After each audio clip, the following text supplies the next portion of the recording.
Assalamualaikum warahmatullahi wabarakatuh. Alhamdulillahirabbil alamin. Wassalatu wassalamu ala asrafil anbiya'i wa mursalin wa ala alihi wa sahbihi wa man tabi'ahum bi ihsanin ila yaumiddin. Inna lillahi wa inna ilaihi raji'un.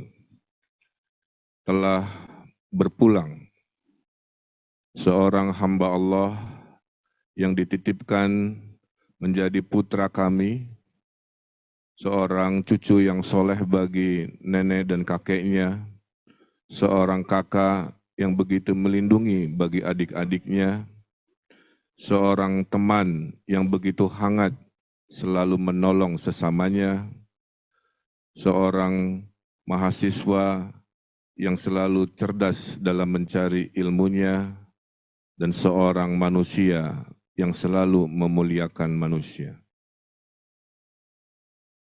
Ananda Emeril Khan Mumtaz telah selesai tugas di dunianya dengan paripurna, tidak kurang, tidak lebih. Allah sudah tetapkan karena tidak ada satupun daun yang jatuh, ranting yang patah, kecuali atas izin dan kehendak Allah Subhanahu wa Ta'ala.